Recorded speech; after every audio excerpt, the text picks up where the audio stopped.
in the far reaches of the Xylar galaxy, on a planet called Teldrin. A kingdom unlike any other flourished under the rule of Princess Arandis. Her beauty was legendary, with silver hair that shimmered like moonlight and eyes as deep and blue as the ocean itself. But it was not just her looks that made her a beloved figure. It was her wisdom, her kindness, and her ability to unite the different peoples of her world. The Teldrani were a proud and ancient species, known for their advanced technology and deep connection to the universe. Arandis, though still young, was the heart of her empire. She had inherited the throne from her late mother, who had been a powerful and just ruler. However, the princess had a secret, a deep fear that she carried alone. A curse ran through her bloodline, a mysterious illness that had claimed the lives of her ancestors. And now it was her turn. The sickness had started subtly, faint headaches, a weariness that refused to lift no matter how much rest she took. But soon, it grew worse. Her body began to weaken, her once flawless skin turned pale, and she could no longer summon the strength to govern as she once had. The palace healers had worked tirelessly, using every known remedy, every ancient cure, but nothing worked. They could only watch as the princess's condition worsened. In the royal gardens, Arandis sat alone on a stone bench, surrounded by blooming flowers that seemed to mock her fading health. The air was warm, but she felt the cold creeping into her bones. She looked out over the vast landscape of Teldrin, the emerald hills stretching endlessly beneath a bright, clear sky. The world was so full of life, yet she felt so close to the edge of death. She closed her eyes, trying to find peace in the stillness, but a sense of dread filled her heart. Her father, King Rylan, had always been a tower of strength, but even he seemed to be losing hope. The royal advisors had spoken of desperate measures, of sending for help from other star systems, but Arandis knew that there was no cure. The disease had no name, no known cause, and no remedy. And so, the princess waited, quietly, in the palace's most private rooms, where no one could see how frail she had become. It was during one of these quiet days that she first saw him, Ethan Vance. He had been brought to the palace by a group of royal guards who had found him stranded on the edge of the jungle, wounded but alive.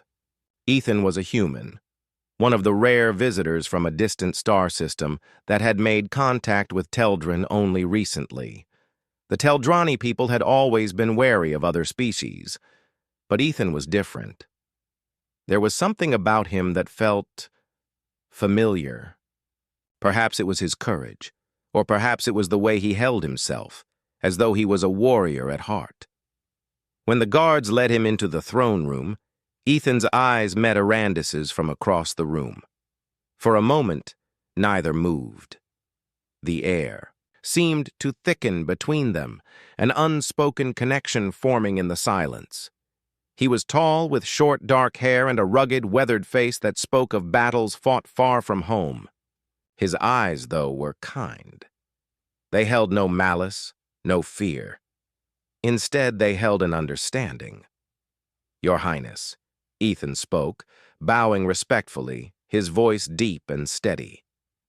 Arandis had been so used to the formalities of court life that it took her a moment to realize he was speaking directly to her. She nodded, her expression calm, though her mind raced. There was something about this man that made her heart beat a little faster, something strange that she couldn't quite place. "Who are you, soldier?" she asked, her voice soft but firm. "I am Captain Ethan Vance, a warrior from the human star system," he replied, stepping forward slowly. "I was part of a fleet that was attacked by a hostile force. My ship was destroyed, and I was the only one to survive the crash. I've been searching for a way to return home, but—" His voice trailed off, his gaze flicking to the ground. Arandis's heart sank. "Your ship? Destroyed?" You've been stranded here. Ethan nodded. Yes, Your Highness. I am sorry for the intrusion. I mean no harm. Arandis could tell he was being sincere. You are no intrusion, Captain Vance, she said quietly. But I fear you may be stranded for some time. This world is far from others. Help will take longer to arrive. A shadow passed over Ethan's face as he looked at her. And you? I see that you are not well. Is there anything I can do to help? The words struck her deeper than she expected. She turned her head away, unwilling to show weakness. She had always prided herself on being strong, on leading her people with unwavering resolve. But now, with the disease eating away at her, she felt powerless. There is nothing anyone can do, she whispered. Ethan took a step closer, his voice softening. Perhaps there's still something I can do. As days passed, Captain Ethan Vance found himself becoming more and more entwined in the royal palace's daily life. At first, his presence had been a curiosity, an outsider on an alien world. But as he worked tirelessly with the Teldrani healers, using his military training to organize efforts and provide resources for their treatments, he began to earn their respect. He was not just a human, he was something more.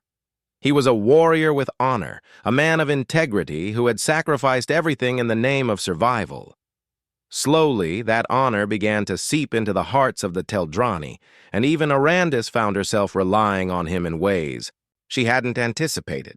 The princess, though still very weak, had begun to look forward to their conversations.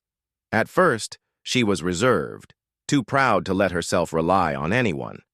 But with every passing day, she noticed the kindness in Ethan's eyes, the way he seemed to carry a quiet strength that reminded her of her father's early years before the burden of leadership had worn him down. One evening, after a long day of unsuccessful treatments, Arandis found herself sitting once again in the royal garden. The garden had once been her sanctuary, a place where she could escape the weight of her responsibilities and simply enjoy the beauty of her world. But now, it felt like a cruel reminder of everything she was losing. The golden sunset cast long shadows over the trees, their branches heavy with fruit that would never be harvested. Arandis let out a sigh, the cool breeze rustling her hair, but she barely noticed it. She was lost in thought, wondering how much longer she would hold on. Ethan appeared from behind the garden's stone archway, his footsteps soft on the path as he approached her. He had been busy with the royal healers, but something told him that Arandis needed him. And for reasons he couldn't fully explain, he wanted to be there for her. Princess, he greeted softly, pausing a few steps away. May I join you? Arandis didn't answer at first. Her gaze remained on the horizon, her fingers gently caressing the petals of a nearby flower. Of course, she said quietly, her voice barely above a whisper. Ethan stepped closer, his presence soothing but not overbearing. He took a seat beside her on the stone bench, the silence between them comfortable, yet filled with unspoken tension. I'm sorry that we couldn't find a cure today, Ethan said, his tone regretful. I know you're doing everything you can, but it's not enough, Arandis interrupted, her voice breaking slightly. She hadn't intended to speak aloud, but the frustration had built up inside her for so long. I'm failing. I was supposed to be the one to lead my people, to protect them. But now, they watch as I fade away. There's nothing I can do.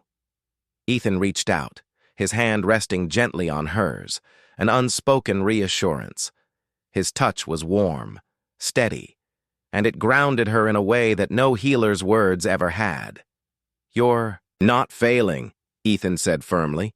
You're doing your best. That's all anyone can do. But what if it's not enough? Arandis whispered, her voice full of sorrow. What if I can't save my people? Then you've already done more than anyone else could ever ask of you, Ethan replied, his voice strong yet tender. You've led with honor, with wisdom. Even if the future is uncertain, the legacy you've created can't be erased. Arandis turned her gaze toward him, her eyes searching his face as though she could somehow find an answer to her doubts in the depths of his gaze. Ethan's words had comforted her, but the weight of her fear was still heavy in her chest. "How can you be so sure?" she asked, her voice barely audible. Ethan gave her a small, knowing smile. "I'm not sure, but I believe in you, Arandis. I've seen the way your people look at you. They admire you, they trust you. That's a kind of strength no disease can take away." Arandis looked away, her heart aching. She had known Ethan for such a short time, and yet his words had already become a balm to her wounded spirit. But she could feel herself slipping, her strength fading, and no matter how hard she tried, she couldn't stop it. As the days wore on, Arandis's condition worsened. The disease, once a faint whisper, had become a deafening roar. Her body ached constantly, her energy drained to the point where she could no longer even sit up without assistance. The healers were at a loss, unable to offer any more solutions. It was clear that the end was near. It was on a particularly difficult night that Ethan learned of an ancient Teldrani legend, one that spoke of a forbidden ritual, a powerful act that could heal the unhealable, but at a terrible price. The ritual required the sacrifice of an immense amount of life energy, more than even the strongest Teldrani could provide. But it was said that a being from a foreign world, someone whose life force was not bound by the same rules, might be able to channel the necessary energy. Ethan's heart sank as he listened to the elder shaman explain the ritual. The words felt like a heavy burden. There was no escaping it. If he wanted to save Arandis, he would have to offer up everything, his life, his energy, everything that made him who he was. The shaman explained that the human warrior, being from a different star system, was the only one whose life force could intertwine with the Teldrani magic, creating an energy strong enough to cure the princess. "Captain Vance," the shaman said, his voice somber, "the cost of this ritual is beyond anything you can imagine. You must give everything, or the princess will die. There is no turning back." Ethan felt a chill run through him. He had never expected something like this. He had come to Teldryn by accident, a soldier lost in a foreign world, but somehow, this strange world and its people had become his home. Arandis had become more than a princess to him. She had become someone he could never bear to lose. He stood in the shaman's chamber, his heart racing. The weight of the decision was unbearable, but deep inside, he knew what he had to do. Tartus' ritual would take place at dawn. The Teldrani people had gathered in the heart of their capital, a city built from the living rock of the planet itself. Towering spires rose into the sky, carved by generations of artisans, their delicate patterns glowing faintly in the dimming light. The air was thick with the energy of their ancient magic, a force that had shaped their civilization for centuries. And now, that very magic was the key to saving Princess Arandis. Ethan stood at the center of the royal palace, his mind racing. The decision weighed heavily on him. He had made countless choices as a soldier, each one a matter of life and death, but nothing had prepared him for this. He was no longer just a man with a mission. He was about to give up everything for a woman he had barely known but had come to care for deeply. The shaman's words echoed in his mind. There is no turning back. Ethan had always lived by a code that had seen him through the darkest battles and the most desperate situations. He was a warrior. But what did it mean to fight when your life was no longer your own? He had thought about his own people, his home, Earth. But the more he thought about it, the more he realized he had no real place to return to. The war had destroyed his fleet. His friends were gone. And now, the only thing that mattered was saving Arandis. She deserves to live, Ethan thought, his gaze drifting to the princess's chamber. She deserves to have the future she was meant for. Inside her room, Arandis lay still on her bed, the once vibrant glow of her skin now dulled by the sickness. Her breathing was shallow, and her eyes, though closed, had the look of someone who had already begun to slip away from the world. But there was a spark of life left in her. Ethan could see it in the faint rise and fall of her chest, in the way. Her hands trembled ever so slightly as though reaching for something beyond her grasp. The moment was coming. The ritual would soon begin, and there was no turning back. Ethan entered the room, and the princess's eyes fluttered open. Her gaze met his, and a silent understanding passed between them. "I'm ready," Arandis whispered, her voice hoarse. Ethan's heart clenched. She was ready to face death. She was ready to let go. But what could he say to that? How could he ask her to fight for life when she had already lost so much? "Don't say that," he said softly, sitting beside her. "We can still fight, Arandis. You fought your whole life for this empire, for your people. You deserve to live." She smiled weakly, her fingers brushing against his hand. "You're a brave man, Ethan Vance, but I know when the battle is lost." "No," Ethan said, shaking his head. "I won't let you go. Not like this." The shaman entered the room then, his expression somber. "It is time." Ethan looked at Arandis, his hand gripping hers tightly. He wasn't ready for this. But how could anyone be ready for something like this? The shaman, with his ancient robes flowing around him, held up a glowing crystal. Its light flickered like the stars themselves, a representation of the vast power contained within the Teldrani magic. The crystal was to be the focus of the ritual, channeling Ethan's life force to heal the princess. "You must lie still," the shaman instructed. "The process will be painful, but you must endure it. Once the ritual is complete, the princess will be healed. But you will give everything, your strength, your energy, and your very life." Ethan nodded, his jaw clenched. He had already made his decision. He would do this. He would do whatever it took to save her. Arandis, despite her frailty, reached out and touched Ethan's arm. "Thank you," she whispered, her voice trembling. "You don't have to do this. "You've already given so much, Arandis," Ethan said, his voice low and steady. "I'm the one who owes you." The ritual began. The crystal pulsed with an otherworldly light, and the air in the room seemed to thrum with energy. The Teldrani, shaman's chanting, filled the space, a deep, resonant sound that made the very walls of the palace tremble. Ethan could feel the energy building, swirling around him like a storm. He closed his eyes, taking a deep breath, focusing all his strength on the task at hand.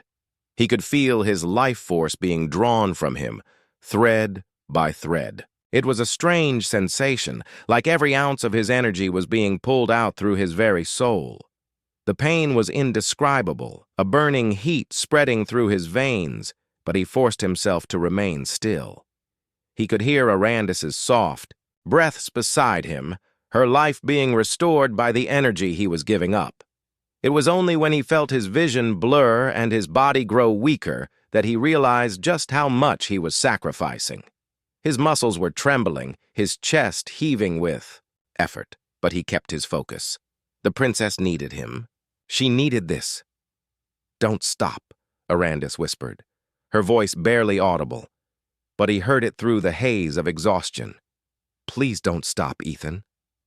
"I won't," he said, his voice raw and strained. "I promise." But even as he said the words, he felt the pull of darkness tugging at him. His body felt like it was giving way, the edges of his consciousness beginning to slip away. He could feel the life leaving him, but in that moment, he knew he had made the right choice. He had saved her.